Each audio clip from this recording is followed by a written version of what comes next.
This is Diana Richardson, and a warm welcome to the Living Love audio series.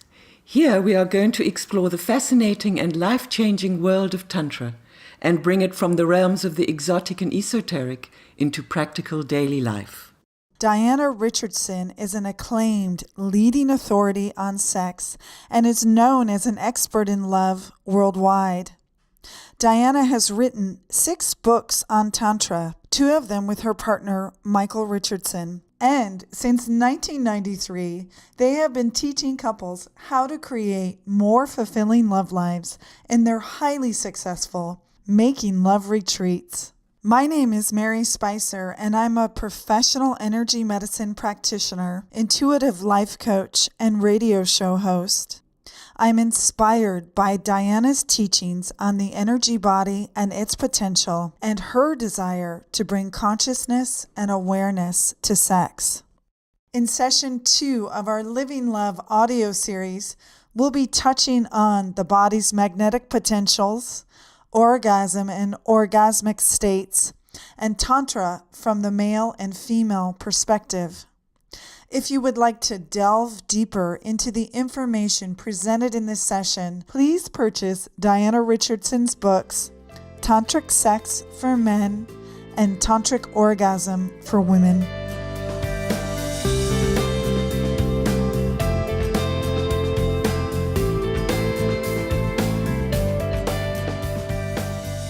In the first session from the Living Love audio series, we touch on the importance of presence.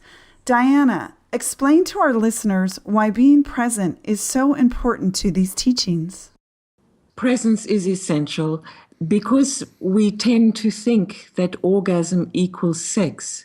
We go into sex with a high level of expectation and also goals.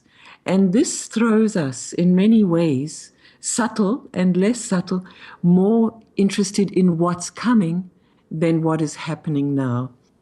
What we're going to talk about today is the inner magnetics of the body, and we can only perceive this subtle reality that exists within us when we are more in the here and now. Could you recap what Tantra is for our listeners, please? Tantra is an ancient Sanskrit word, and the whole understanding comes from India. And basically, it means expansion of energy. How to use the bodies in a way that there's a widening and an expanding, because in the conventional way, there tends to be a compression. There are many ways to describe Tantra. The one that I value the most is the union of sex and meditation. And meditation means to be anchored in the present moment. So this is where importance of being in the body in the present moment is significant. And like you've said before, everyone is born tantric. Well, this is what is fascinating. Tantra is not a choice. It's how we're born. It's a little through the conditioning that we sidestep. But basically, the foundation of Tantra is that each individual contains male and female aspects. Now, this has been confirmed more recently through chromosome study. That is true. There's a male aspect to an individual and a female aspect. And in fact, when we talk about a male aspect, we're talking about a dynamic, flowing, moving force. And when we talk about the female aspect, we are talking about a receptive, absorbing force. We have 2 polarities within each individual. Everybody contains a male and female polarity within their own body? That is correct. And these are forces. They're equal forces and opposite forces. Now, there is a tendency to think that receptivity is not a force, but it's very powerful. So there is the possibility we each have the capacity for an interplay within our own bodies of these 2 different polarities. And Diana, some of our listeners may not be clear on what in the masculine, as you said, dynamic, flowing, moving force, and the feminine, what you said was the receptive, absorbing force. Could you give a little more explanation about that?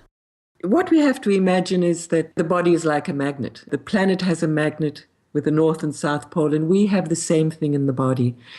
When we talk about dynamic, we're not talking about activity or action. We're talking about inherent capacity for energy to be raised and to flow. And the converse, in the female, there's an inherent capacity to receive and absorb.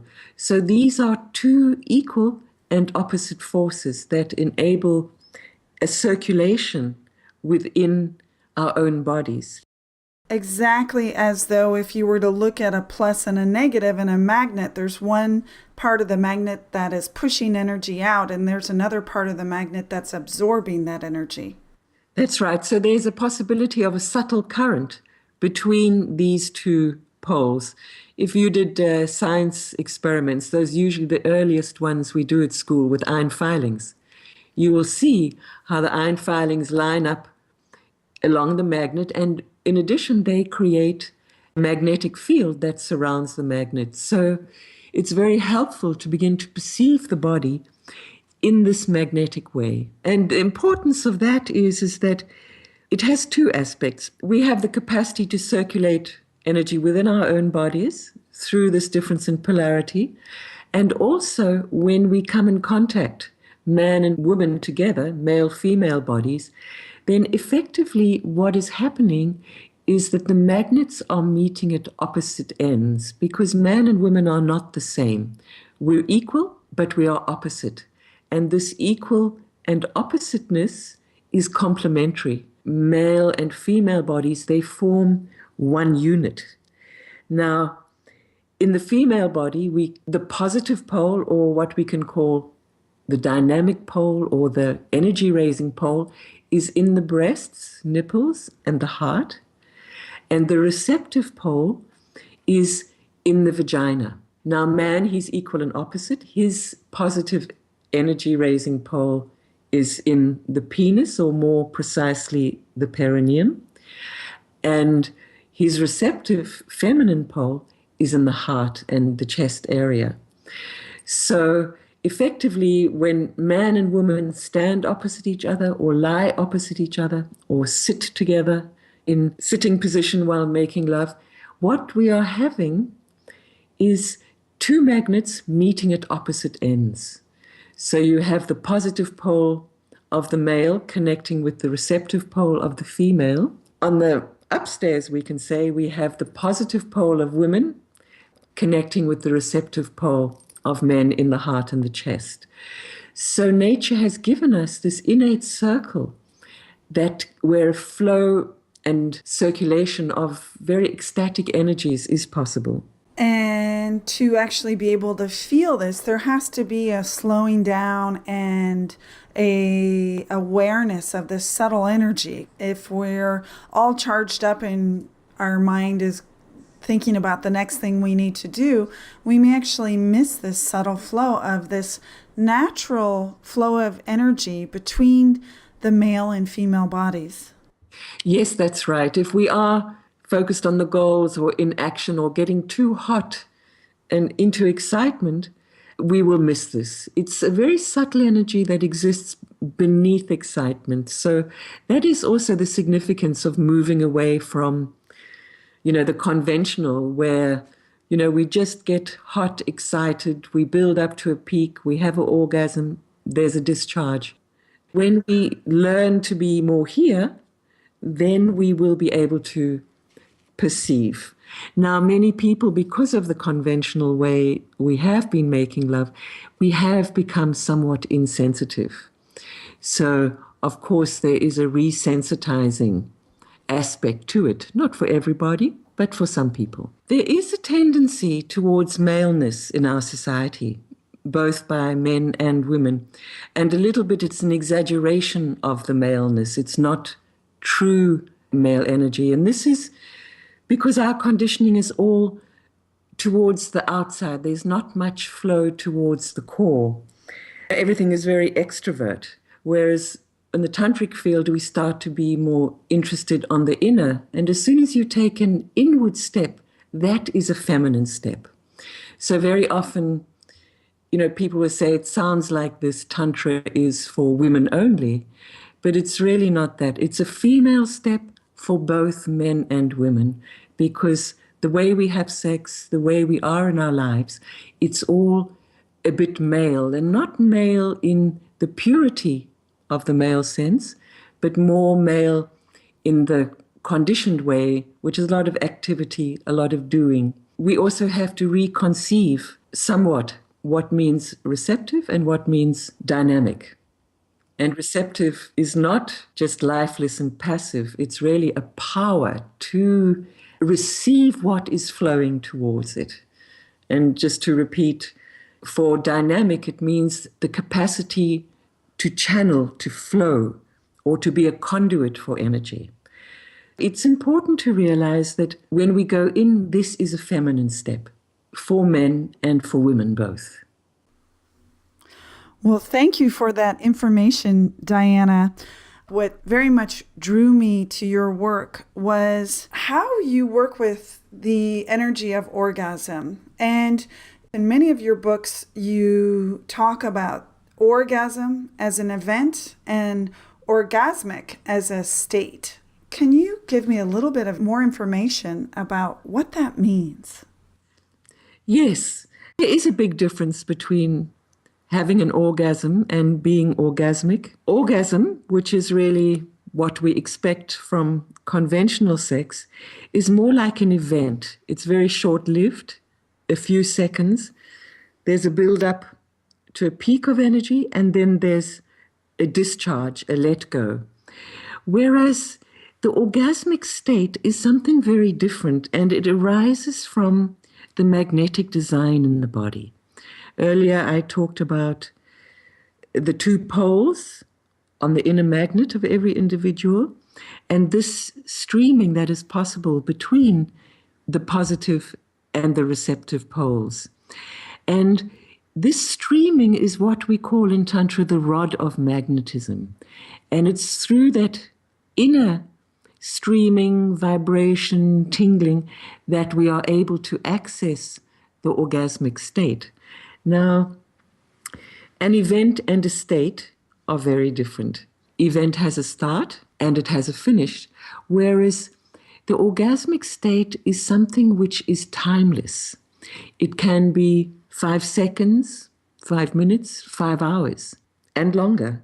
But it always has the same qualities of feeling completely in harmony with everything that is, a union with everything that surrounds you, a feeling of the body being pure energy. This experience is not something that comes and goes. Yes, it will complete itself, but you can always feel that experience in the body because it is recorded as light in the body. So if you have had a blissful experience some point in your life, and many of us have had, often it'll be in nature alone, not necessarily in sex. But if you think back to that orgasmic experience, you will usually still feel it very delicately residing in the system, and it will awaken as soon as the awareness is taken to that level. So the orgasmic state is very enriching, and it enhances your being, your body. And again, very, very different to having an orgasm. There are 3 elements, basically, that bring us to a blissful moment. The first one is naturalness, being at ease in the body, honoring the body. The second is egolessness. There's no I want, I desire, but more surrendering to what is present. And the third aspect is timelessness, where you slip out of time and you just become encapsulated by the present moment. Now, what is interesting about the orgasmic state is it cannot be a goal. It's not something we can demand or want. It doesn't work that way. What we have to do is just honor the body, relax into the moment, create the situation, and become an invitation for the divine to bless you. So these are very, very different experiences, and often people will interchange the word orgasm with orgasmic, but there is no common thread between those two experiences. In general, orgasm, that kind of sex, is very hot, tends to be sensation, excitement. The orgasmic state is created through sensitivity, awareness, coolness. Anytime you had a blissful experience, you were not hot, jumping around. We can only jump around for so long. At one point, we do have to relax. And when we learn the value of relaxation and how through that vitality expands through the body, owing to this inner magnet we carry, then we open to many, many beautiful experiences. And also to say, it's not that one must expect an orgasmic state. Even just a simple interchange between the magnetic poles, especially between the penis and vagina, this is very, very delightful and is fulfilling and nourishing at a much, much deeper level. And many people today are looking for more. But in fact, more and more is not the solution, is not the way. What we need is less and less. By focusing on the body, what is existent there, we are keeping things down to their simplest elements and also acknowledging that the body designed us for a natural biological ecstasy. But if we're too busy interfering through our ideas, our expectations, our goals, then we will never really access this more fine, subtle layer that is present within us. Diana, as a woman in our culture, in our society, there's a lot of information out there about how women should be, how we should be in sex, how our bodies should be, how we should present ourselves to the masculine. What I love about your teachings is how you express what it really is, what the opportunities of reshaping the feminine may be for ourselves. Explain to me, what is Tantra from the female perspective? Tantra from the female perspective is very, very valuable information because there is so much misunderstanding in the society today about how a woman's body works and how she should present herself and behave in sex. One of the basic problems is that there's a misunderstanding around the magnetics of a woman's body. Because in fact, the vagina and the clitoris, this is the woman's receptive pole. Woman's energy-raising pole is her breasts. In our society, there tends to be this emphasis on the clitoris, which actually lies outside the vagina, because that creates excitement. Also, the entrance of the vagina is slightly narrowed. And so as far as stimulation and friction go, this area is interesting for women, is interesting for men.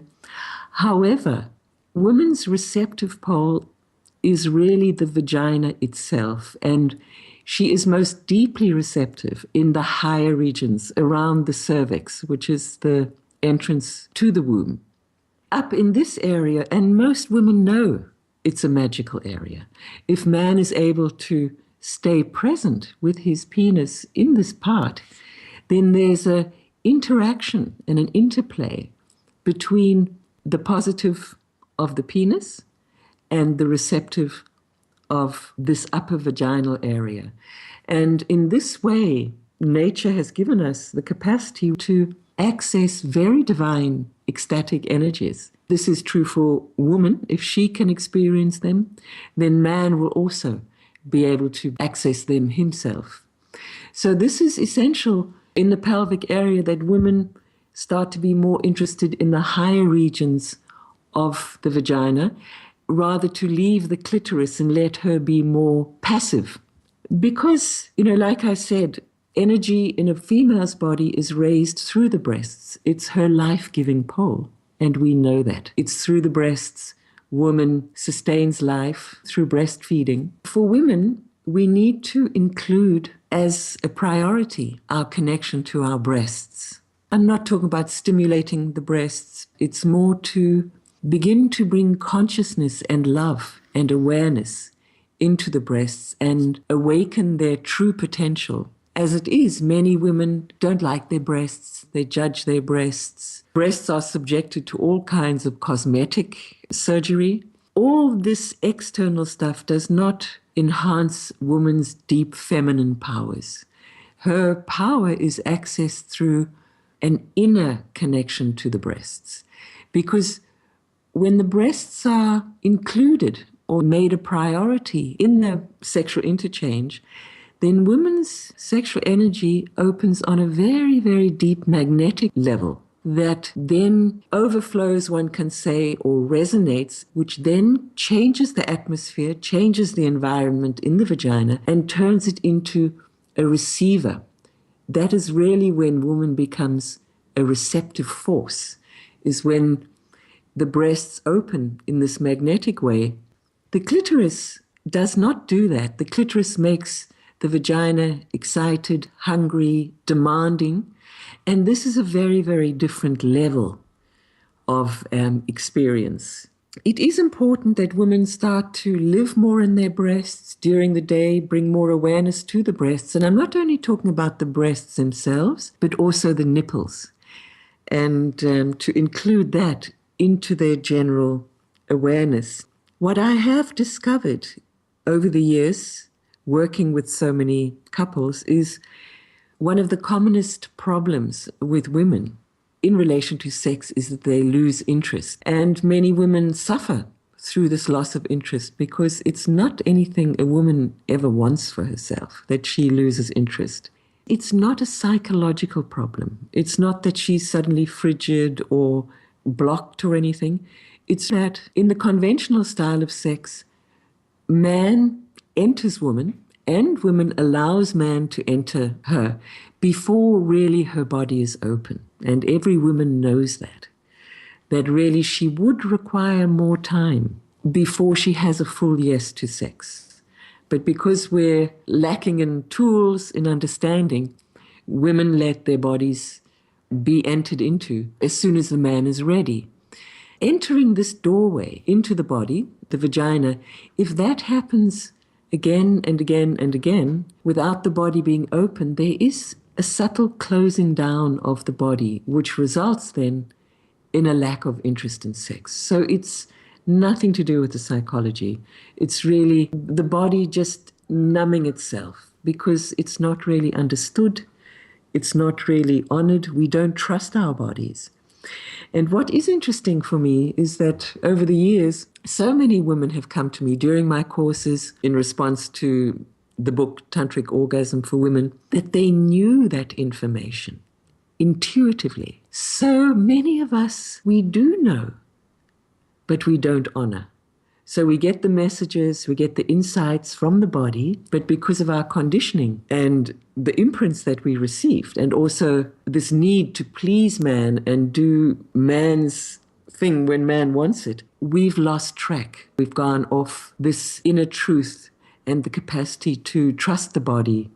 Just to recap, really is focusing and understanding the connection to the breasts, and also that the connection to the inner vagina, the cervix area, are two places that women may want to focus on. What are the tips you may give women in your classes, in your books, to create more heart awareness in their experience?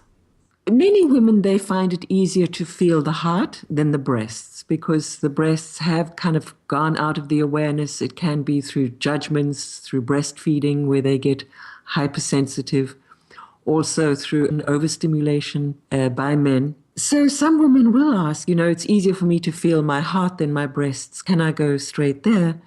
And we need to reconnect with the breasts and reinvest them with love and awareness and consciousness, because when we access the heart through the breasts, it starts to bring to a woman a real feminine fragrance. If a woman does not feel the breasts, it's good to start to meditate on them every day. And by meditate, I mean just to cup them, wrap the hands around them, raise them a couple of inches upward, and simply to melt into her breasts, to merge into her breasts, to let the warmth from the hands bring the tissues more to life. Important is that it's not like focusing on the breasts, more that from inside that you start to melt and to merge with this area. What I suggest to women is 20 minutes a day. You lie down, stretch out, cup, raise the breasts, and take the whole consciousness into this area. That can be done before you go to sleep or anytime you need to rest. It's also something very good to do almost as a foreplay before a woman starts to make love, so she can bring herself into the right polarity, that she's awakening the energy from the breasts. In general, it is good for women to bring awareness to their breasts in the day, not to just leave it to when you're doing a breast meditation, but really start to, as you're cooking, as you're driving, as you're working, typing, from time to time, just reside with the awareness in the breasts. And really, to be clear, it's not about stimulating the nipples. Women, we all know there is a connection between breasts and vagina. It's really about stimulating the heart, isn't it? Yes. Certainly, when a woman starts to access the breasts in a subtle way, this is revitalizing for the heart and connecting and opening the heart. It is helpful if you can really give yourself some time before your man enters you.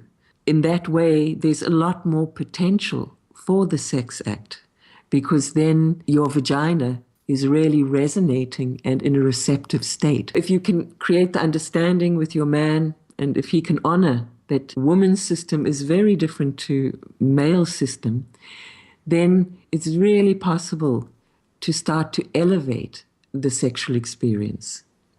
And the beauty is that when a woman gives herself this time, allows herself this time, then what she will experience, and man very strongly, is that woman begins to participate in sex. She becomes so present, what I call pure passion, pure presence, that she is participating in what is going on. In general, women tend to yield, just kind of given, okay, now he wants to go inside, so now's the moment. But if you can create a new environment for the lovemaking, it's so easy to start to create new experiences for oneself. Diana, just a little recap here. What are a few tips for women to create a tantric awareness in the body? What is helpful is to meditate on the breaths every day, to generally have more awareness in the breaths, also to give herself more time for her body to open before she allows man into her. It is a woman's body. She needs to have some kind of a say and control in when she is ready to receive man. It's important also to shift the interest or the attention away from the clitoris to the vagina, as well as shift in general the awareness from vagina and clitoris up to the breasts. The vagina, it becomes more of a relaxed area. It's not something that we're doing. We're not contracting, we're not holding it tight. On the contrary, it's necessary to widen and relax the vagina and invest her with consciousness to enhance and support this intrinsic receptive force. This real feminine power that we have, which is through receptivity and widening and being more conscious in the vagina. Let's dive right into that masculine body. Tell me about Tantra from the masculine perspective. From the male perspective, it's good to remember that man is equal and opposite to woman. For man, his dynamic energy raising pole is in the penis. And this is the reason why man is so much more available and ready for sex, because his energy is raised much more quickly through the penis. Now, when we talk about the positive pole of man, we talk about the penis, but in fact, we are talking really about the perineum, which is located at the base of the penis, just in front of the anus. If you track the tissues of the penis back into the male body, you'll feel how the penis emerges from that perineum area. What is important for man to know that it's the perineum is his positive pole, because that enables him to shift his awareness from the head of the penis more to what we can call the root of a penis.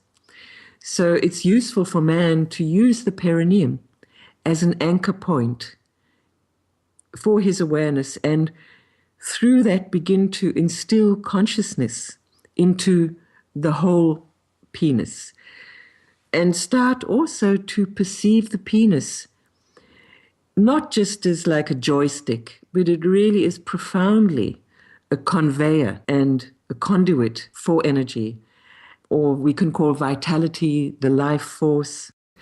And important in that aspect is for men to move away from a friction-style sex, where they effectively moving backwards and forwards a lot, more to really corresponding with the vagina and feeling himself from the inside out, through his penis outward, becoming more anchored within his penis. And this will definitely help man to find his more natural male qualities that arise from the capacity to be present, and in particular in sex. And then this has a radiation out through the rest of man's life. What is helpful for men is to use visualization, to start to bring the attention to the perineum, and from there visualize light, gold, love, any color streaming and flowing out of their bodies. And doing visualization will help to awaken and access these deeper energies in the body. Now, when I'm talking about visualization, I'm not talking about fantasy. Fantasy is extremely common in sex today, and often people rely on fantasy to raise up the level of excitement.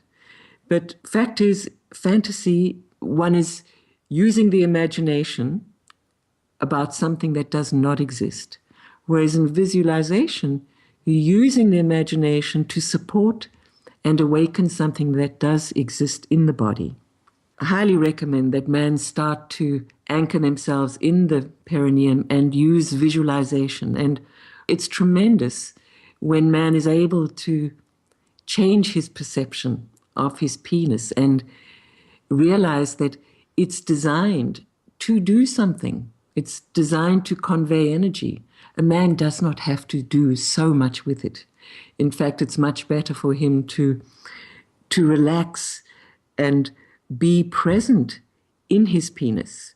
And this brings this presence in the penis, presence inside woman's body, awakens in man true masculine qualities, and also brings true male authority to a man. He also starts to trust his penis much more. Many men do not trust their penises.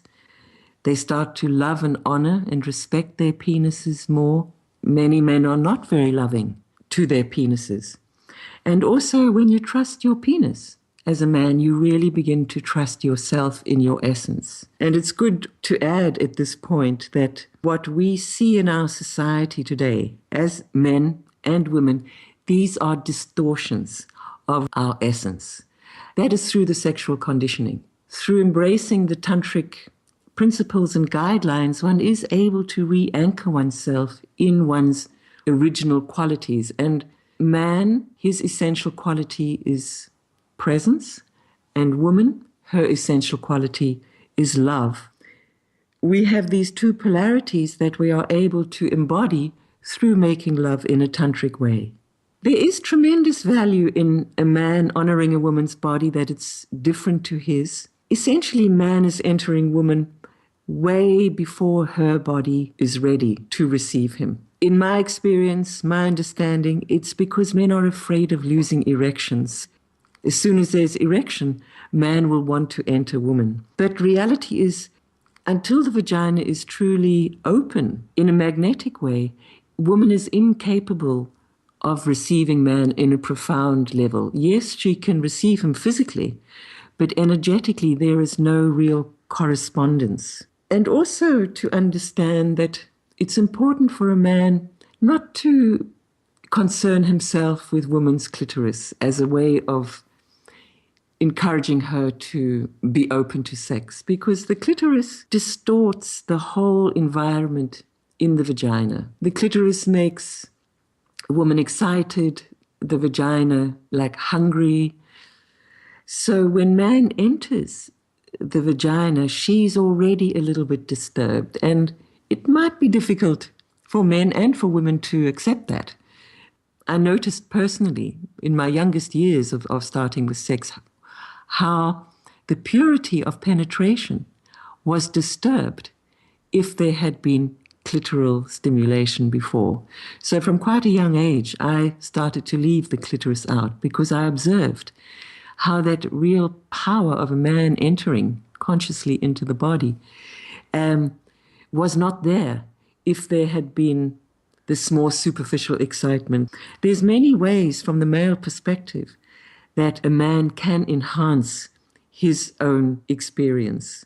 It's through appreciating that he is equal to women, opposite to women, and together, through the inner magnetics of the body, we are able to create one complementary unit. Through this meeting of magnets at opposite ends, a circle of light is possible. Now, again, it's nothing you can want or make a goal of. One has to create the situation. From the male penis, this dynamic vitality flows into woman, and woman receives it, absorbs it, and it will circulate from her breasts to the heart and the chest of man. We have this inner circle that connect male and female bodies and our own bodies in themselves. For man, if he is more present in his perineum, in his penis, there is a natural overflow and a subtle opening of the heart, which also takes longer, just in the same way as woman's body, her vagina opens more slowly over the breasts. In the same way within man, he will raise energy from the positive pole, and his receptive pole will resonate and start to awaken more slowly. Through being more conscious in sex and embracing these profound differences between man and woman, so much is possible. And especially men become more restful, not so restless. They become less goal-oriented in life also, much more accepting, much more at ease emotionally within themselves. There's less aggression. Also, the psyche begins to change as you begin to embrace and honor these tantric principles. Do you have any tips for men on how to start to learn to circulate energy the tantric way? There's two levels. One is man during his daily life, and other level is whilst making love. It's really helpful for a man to always stand with his weight equally distributed on both legs, and that way he has more access to this area around the base of the penis, which we call the pelvic floor and the perineum. So stand on two legs, relax the pelvic floor and the anus, and then to use this perineum point as an anchor point for the awareness during the day, whatever man is doing. And during making love is to shift the focus from the head of the penis to the root of the penis to the perineum, and to use visualization to encourage the awakening of these more subtle energies. When male and female bodies come together, we have two magnets meeting at opposite ends. And the positive dynamic energy from male, from his penis, flows in to woman, into her vagina, and this is transported through the body. And from women, from the breasts, from the nipples, energy is able to flow and reach the male feminine pole, the heart of man. So inwardly we have a circle. Tantra talks about this, that a couple in deep love and meditation can create and generate a circle of light between them. For more information on Diana Richardson's work and the Making Love retreats, please visit livinglove.com. There you'll find info on her life-changing books, The Heart of Tantric Sex, Tantric Orgasm for Woman, Tantric Sex for Men, Tantric Love, Feeling versus Emotion, and her latest book, Slow Sex. In Session 3, we'll be touching on sex, emotions, and emotionality, as well as sexual healing. This is Mary Spicer, and a warm thank you for joining us in our Living Love audio series.